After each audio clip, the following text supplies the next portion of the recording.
कहानी की शुरुआत होती है एक शांत रात से, जब एक पुलिस ऑफिसर जेफरी अपनी रेगुलर नाइट ड्यूटी कर रहा था। तभी दो जवान लड़के रायन और केविन उसके पास आए। दरअसल जेफरी ने ही रायन और केविन को यहाँ बुलाया था एक दुकान लूटने के लिए। उसके पास एक नक्शा भी था जिसमें वहाँ की लोकेशन थी। रायन, जो कि कोई भी ताला खोलने में माहिर था, बिना किसी दिक्कत के दुकान के अंदर घुस गया। फिर उसने जेफरी के दिए हुए उस नक्शे के हिसाब से दीवार के पीछे छुपा हुआ एक सेफ तोड़ दिया। सेफ खोलते ही अंदर उसे ढेर सारा कैश दिखाई दिया, लेकिन उस तिजोरी के अंदर मोशन सेंसर अलार्म भी था जो अब एक्टिवेट हो चुका था, जिसके बाद तुरंत पुलिस तक इस चोरी की खबर पहुंच गई। इसी वजह से अरेस्ट ऑर्डर आने में भी देर नहीं लगी। जेफरी ने तुरंत ऑर्डर्स को फॉलो किया क्योंकि वो चाहता था कि मौका वारदात पर कोई उससे पहले न पहुंच जाए। वहां आते ही उसने सबसे पहले अपनी ही गाड़ी पर 2 गोलियां चलाई। इसी दौरान केविन अचानक से दुकान से निकला और ये देखकर वो थोड़ा हैरान हो गया। इससे पहले कि केविन कुछ भी समझ पाता, अचानक से जेफरी ने केविन को गोली मार दी।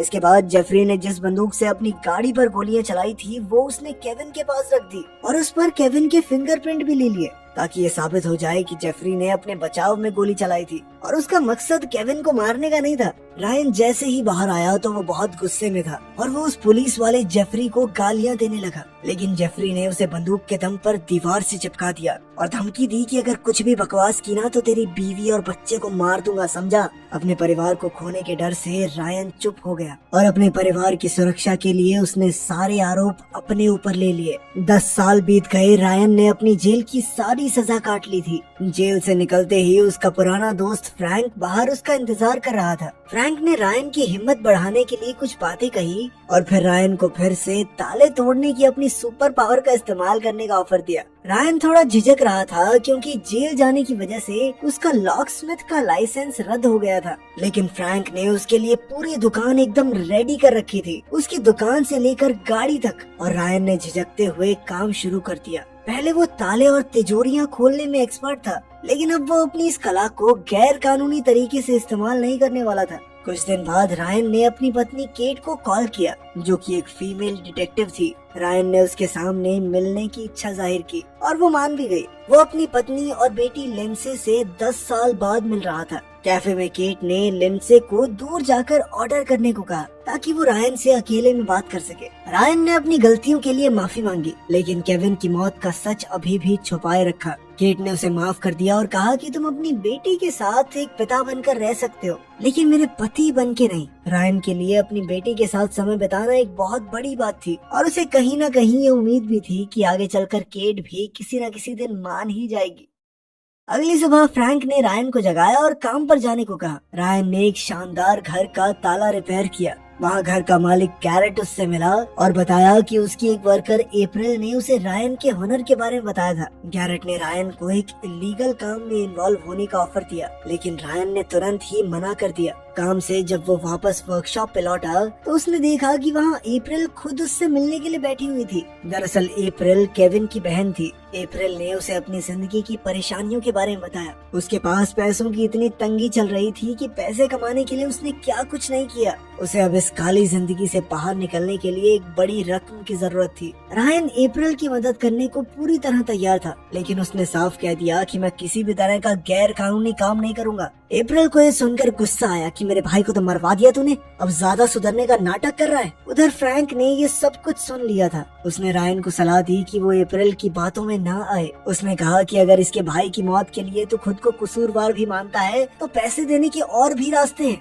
चाहे उसे केविन की मौत का कितना भी दुख क्यों ना हो, वो गलत रास्ते पर नहीं चल सकता। अगले दिन जब रायन काम पर जा रहा था तो एक पुलिस कार ने उसे रोक लिया। कार में और कोई नहीं बल्कि वही करप्ट ऑफिसर जेफरी था, जिस वजह से उसने 10 साल जेल में काटे। जेफरी ने रायन को फिर से धमकाया कि अगर उसका मुंह खुला तो उसकी जिंदगी खतरे में पड़ जाएगी। जेफरी हालांकि रिटायरमेंट के करीब था, लेकिन उसके 2 जूनियर डिटेक्टिव पेरेस और जून रायन पर नजर रखे हुए थे। जेफरी के जाने के बाद डिटेक्टिव जोन्स ने रायन को डराने के लिए उसे बुरी तरह पीटा। फिर डिटेक्टिव पेरेस ने रायन की गाड़ी में से कुछ ऐसे औजार निकाले जो आमतौर पर चोर दरवाजे का लॉक खोलने के लिए इस्तेमाल करते हैं। इस वजह से रायन को पुलिस स्टेशन ले जाया गया, लेकिन उनके सीनियर्स ने देखा कि इतने से सबूत की बदौलत रायन को फिर से जेल नहीं भेजा जा सकता। इंटेरोगेशन रूम में रायन की पत्नी केट ही उससे पूछताछ कर रही थी। वो अब तक यही सोच रही थी कि रायन इस तरह के गैर कानूनी काम में क्यों फंसा है। रायन ने बताया कि ये सब जेफरी का प्लान है, जो उसकी कार को सर्च कर रहा था। वो औजार मेरे नहीं थे, फ्रैंक के थे। जब मुझे ये गाड़ी मिली तब से इसमें मौजूद है।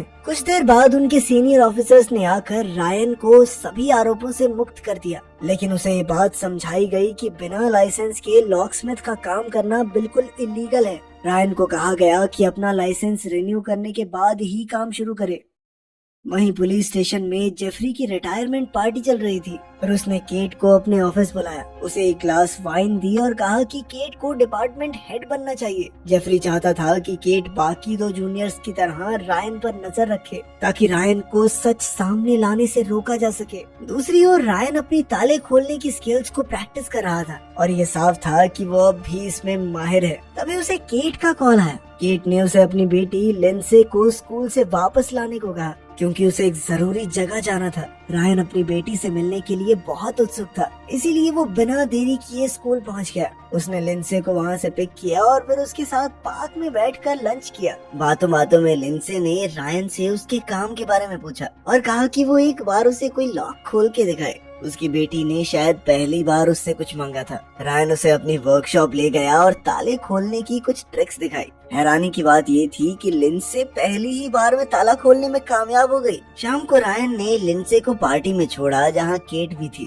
वो पार्टी दरअसल जेफरी की रिटायरमेंट पार्टी थी, जहाँ केट ने उसे बताया कि अब वो डिपार्टमेंट हेड बन गई है। थोड़ी देर बाद जेफरी आया और रायन को फिर से धमकाने लग गया। रायन ने पलटकर कुछ कहा नहीं, अपनी कार का दरवाजा बंद किया और वहाँ से निकल गया। वर्कशॉप वापस आने पर अप्रैल वहाँ उसका इंतजार कर रही थी। मौका मिलते ही वो फिर से अपनी परेशानियों का पिटारा खोल के बैठ गई। दरअसल उसका बॉस जैरेट एक अमीर रियल एस्टेट बिल्डर था, जो उसे अपने बिजनेस के लिए कुछ भी करने को मजबूर करता था। अप्रैल ने रायन को अपने निशान दिखाए, जो कि एक गुस्सैल कस्टमर ने उसे दिए थे। वो तो भाग भी नहीं सकती थी, क्योंकि अगर डील खराब हुई तो उसे फिर किसी खतरनाक आदमी के पास भेज दिया जाएगा। उसे बहुत सारे पैसे चाहिए थे अपनी जिंदगी बदलने के लिए। रायन को अप्रैल की परेशानियां देखकर बहुत दुख हुआ और आखिरकार वो उसकी मदद करने के लिए राजी हो गया। अगले दिन अप्रैल ने रायन को जैरेट के उस घर की लोकेशन बताई जहां कल रात को पार्टी होगी। रायन को बस जैरेट के ऑफिस में घुसकर पैसे निकालने थे। पुलिस स्टेशन में केट, जो कि अब डिपार्टमेंट हेड बन चुकी थी, एस्कॉर्ट्स के केस की फाइल देख रही थी, जिसे सही तरीके से हैंडल नहीं किया गया था। उसने हिसाब लगाया कि जेफरी ने जानबूझकर इस केस को दबाए रखा था। शाम को जैरेट की पार्टी शुरू हुई। खास मेहमानों में बिजनेसमैन, सरकारी अफसर और कुछ पुलिस वाले भी मौजूद थे। रायन मास्क पहनकर छुपते छुपाते अंदर पहुंच गया। अप्रैल ने भी रायन को देख लिया था, इसलिए सबका ध्यान भटकाने के लिए वो जानबूझकर एक वेटर से टकरा गई। सबका ध्यान अप्रैल की तरफ चला गया और रायन ऑफिस की ओर बढ़ गया, लेकिन जेफरी भी इस पार्टी में मौजूद था और उसकी नजर रायन पर पड़ चुकी थी। रायन को ऑफिस में एक बैग मिला जिसमें बहुत सारे पैसे थे। यहाँ तो उसे तिजोरी तोड़ने की जरूरत भी नहीं थी, लेकिन काम इतना आसान नहीं था, क्योंकि वहाँ जेफरी पहले ही पहुँच चुका था। एक दूसरे को देखते ही उन दोनों के बीच हाथापाई शुरू हो गई और मौका मिलते ही रायन ने उसकी बंदूक छीन ली, लेकिन वो गोली चला नहीं सकता था, क्योंकि आवाज सुनते ही पार्टी में मौजूद बाकी पुलिस वाले आ जाएंगे। इस वक्त जेफरी को मारने का मतलब था जेल वापस जाना। रायन बैग लेकर वहाँ से भाग गया, लेकिन कुछ गार्ड्स ने उसे रोक लिया, जिसके बाद रायन अप्रैल के सर पर बंदूक रखकर पार्टी से निकल गया। जब वो दरवाजे तक पहुंचा तो उसने अप्रैल को आगे धकेल दिया और खुद दीवार के ऊपर से कूद गया। प्लान कामयाब हुआ और रायन बच निकला। अब जैरेट को जेफरी पर बहुत गुस्सा आ रहा था, क्योंकि उसे पार्टी में सिक्योरिटी देखने के लिए बुलाया गया था, लेकिन फिर भी वो चोरी को रोक नहीं पाया। जेफरी ने ठान लिया कि वो चोर को ढूंढकर सारे पैसे वापस लाकर रहेगा। वर्कशॉप में रायन ने सारा पैसा फ्रैंक की तिजोरी में छुपा दिया। उसने अप्रैल को फोन किया, पर उसने फोन नहीं उठाया। अब रायन को अप्रैल की चिंता हो रही थी, तो उसने सोचा कि उसके घर जाकर चेक कर लेता हूँ। लेकिन अप्रैल के घर में सब कुछ बिखरा हुआ, टूटा फूटा पड़ा था और साथ ही अप्रैल भी गायब थी। रायन को लग रहा था कि किसी ने उसे किडनैप कर लिया है। उधर केट के घर तानिया नाम की एक औरत आई, जो अप्रैल के साथ काम करती थी। उसने एक पेन ड्राइव दी जिसमें जैरेट के गुनाहों के सबूत थे, कुछ ऐसी फोटोज, वीडियोस जिनसे ये साबित होता था कि जेफरी, पेरेज और जोन्स, ये तीनों भी इसमें शामिल थे। फ्रैंक अपनी तिजोरी में मौजूद सारा पैसा देख चुका था, इसीलिए जैसे ही रायन वापस आया तो फ्रैंक बहुत गुस्से में था। रायन ने उसे समझाने की कोशिश की कि मेरे पास कोई और रास्ता नहीं था, क्योंकि वो अप्रैल का दर्द बर्दाश्त नहीं कर पा रहा था। वो अपने आप को उसका गुनहगार मानता था कि मेरी वजह से ही इसका भाई मारा गया, तभी ये आज इस हालत में है। फ्रैंक ने उसे अप्रैल की जिंदगी में दखलंदाजी करने से मना किया और कहा कि उसे केट को सच्चाई बता देनी चाहिए, लेकिन रायन ने ऐसा करने से मना कर दिया। उसे डर था कि जेफरी उसकी पत्नी और बेटी को नुकसान पहुंचा सकता है। जिस पुलिस स्टेशन में वो काम करती है वहाँ भी जेफरी के लोग मौजूद हैं। थोड़ी देर बाद जब रायन बैग में पैसे भर रहा था तो उसके पास केट आ गई। रायन ने जल्दी से बैग छुपा दिया। केट रायन से अप्रैल की सच्चाई जानने आई थी और वो ये भी जानना चाहती थी कि आखिर 10 साल पहले हुआ क्या था, रायन जेल क्यों गया। रायन सच बताना चाहता था, लेकिन ऐन मौके पर वो रुक गया और उसने फिर से सारी जिम्मेदारी अपने ऊपर ले ली। उसने अप्रैल के बारे में भी कुछ खास नहीं बताया। उधर ऑफिस में केट ने सारे सबूत एक एनवेलप में जमा करके अपने सीनियर्स को दे दिए, लेकिन उन्होंने हिसाब लगाया कि इतना काफी नहीं होगा। अगर वो इन करप्ट पुलिस वालों को सजा दिलाना चाहते हैं तो एक गवाह की जरूरत पड़ेगी, क्योंकि टिमी खुद एक एस्कॉर्ट थी, इसलिए कोर्ट में कोई उस पर विश्वास नहीं करेगा। इसलिए केट को कुछ भी करके एक गवाह ढूंढना होगा। उसी रात रायन फिर से जैरेड के घर गया। वो गार्ड से छुपते छुपाते अंदर पहुंच गया। रायन ने जैरेड को ऑफर दिया कि अगर जैरेड अप्रैल को छोड़ देगा तो रायन उसे चोरी किया हुआ पूरा पैसा वापस लौटा देगा। जैरेड ने साफ इनकार कर दिया कि मुझे नहीं पता अप्रैल कहाँ है, लेकिन रायन को यकीन था कि जैरेड ने ही अप्रैल को छुपा रखा है। उनकी बातें जल्द ही लड़ाई में बदल गई और जैरेड ने अचानक से रायन पर हमला कर दिया। पर रायन भी कोई कच्चा खिलाड़ी नहीं था। उसने जैरेड को बहुत पीटा और उसका सर पानी में डुबोकर उससे पूछने लगा कि बता अप्रैल कहाँ है। आखिरकार जैरेड ने बता ही दिया कि अप्रैल जेफरी के पास है। ये सुनते ही रायन अप्रैल को बचाने निकल पड़ा, लेकिन तभी हम देखते हैं कि जेफरी और अप्रैल तो गाड़ी में ही बैठे हुए थे और वो रायन को वहाँ से निकलते हुए देख रहे थे। असल में अप्रैल और जेफरी ने मिल के रायन को फंसाने का प्लान बनाया था। अप्रैल का मदद मांगना, अपनी परेशानियां बताना सब कुछ झूठ था, ताकि रायन फिर से चोरी करने को राजी हो जाए। दरअसल वो अपने भाई केविन की मौत का बदला लेना चाहती थी, क्योंकि उसे लगता था कि उसका गुनहगार रायन है, जबकि असलियत में जिसके साथ मिलकर वो काम कर रही थी उसने उसके भाई को मारा था। बाद में जेफरी ग्लव्स पहनकर जैरेड को मारने के लिए उसके घर में गया, ताकि उसके खून का इल्जाम रायन पर लग जाए। रायन वापस वर्कशॉप आया और फ्रैंक को बताया कि जैरेड को अप्रैल की लोकेशन के बारे में नहीं पता था, क्योंकि असली किडनैपर तो जेफरी है। फ्रैंक ने रायन को सलाह दी कि ये सारा पैसा केट को दे दे। वो थाने की इंचार्ज है, वो लीगल तरीके से ढूंढ लेगी अप्रैल को। लेकिन अब रायन के उठाए कदमों ने सिचुएशन को और बिगाड़ दिया था और बिना कानूनी मदद के उसका जेल जाना लगभग तय ही था। थोड़ी देर बाद केट लिंडसे के साथ वर्कशॉप आई। उसने रायन को बताया कि उसे जेफरी की सच्चाई पता चल चुकी है। ये सुनने के बाद रायन ने भी उसे सच बता दिया कि उस रात केविन बिना हथियार के था और जेफरी ने जानबूझकर उसे मारा। रायन सब कुछ जानते हुए भी चुप रहा, क्योंकि जेफरी ने केट और लिंडसे को नुकसान पहुंचाने की धमकी दी थी। सब कुछ जानने के बाद अब केट अपने पति को अकेले इस मुश्किल में नहीं छोड़ सकती थी, इसलिए उसने रायन से पूरे पैसे लौटाने को कहा, ताकि सब कुछ कानूनी तरीके से निपटाया जा सके। रायन वर्कशॉप में फ्रैंक के साथ ही रहा, क्योंकि उसे लिंडसे का ध्यान रखना था। इसी बीच जेफरी के आदमी डिटेक्टिव पेरेज और जोन्स अपने सीनियर के ऑफिस में घुस गए, जहां उन्हें वो पेन ड्राइव मिली जिसमें उनके खिलाफ सारे सबूत थे। अगर ये सब कुछ कोर्ट पहुंच गया तो उनके लिए बहुत बुरा होने वाला था। दूसरी ओर जेफरी और अप्रैल ने एक होटल में चेक इन किया। तभी जेफरी को जोन्स का कॉल आया। जोन्स ने उसे पूरी सिचुएशन के बारे में बताया कि कैसे उनके खिलाफ बहुत सारे सबूत मौजूद हैं और ये पेन ड्राइव उनके सीनियर्स को केट ने दी थी। ये खबर सुनकर जेफरी गुस्से से पागल हो गया। वो तीनों प्लान बनाने लगे कि केट, रायन और जो भी लोग इस केस में इन्वॉल्व हैं, उन सबको मारकर पैसा लेके शहर से भाग जाएंगे।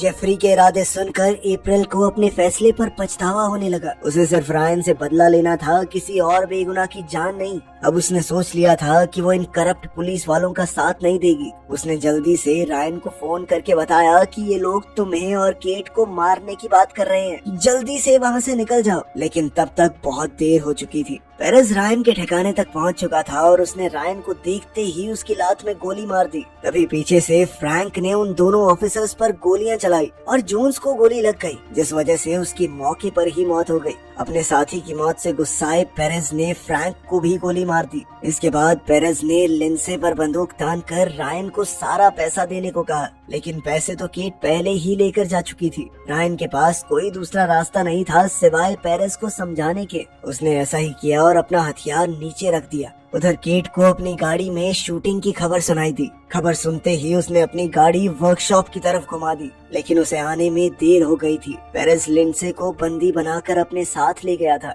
थोड़ी देर बाद जेफरी ने रायन को कॉल किया और उसकी बेटी के बदले में पैसों की डिमांड की। इस बार रायन ने केट से मदद मांगी। उन्होंने प्लान बनाया कि केट लिंडसे को बचाने पर ध्यान देगी और रायन सीधे तौर पर सारा पैसा जेफरी को पकड़ा देगा। पेरेज ने होटल रूम में पहुंचकर लिंडसे को एक टेबल के साथ हथकड़ी से बांध दिया। उधर रायन जेफरी से मिला। दोनों बंदूक लेकर आमने सामने खड़े थे। जेफरी ने उसे अपनी बंदूक दिखाते हुए पैसों की डिमांड की। रायन चाहता था कि केट को अपना काम करने के लिए थोड़ा और समय मिल जाए, इसी वजह से वो वहाँ पर थोड़ा टाइम पास करने लगा। उसने कहा कि पहले मैं लिंडसे को देखना चाहता हूँ, लेकिन जेफरी ने इसके लिए मना कर दिया और उसने रायन को अपनी बंदूक दूर फेंकने को कहा। उधर लिंडसे अपनी हथकड़ी खोलने की पूरी कोशिश कर रही थी और अपने पिता के सिखाए हुए तरीकों का इस्तेमाल करके वो आजाद भी हो गई। इसके बाद वो चुपके से दरवाजा खोलकर बाहर निकल आई, लेकिन तभी पेरेज ने उसे देख लिया और उसके पीछे भागा। एन मौके पर केट भी वहाँ पहुँच गई और उसने मौका मिलते ही पेरेज को गोली मार दी।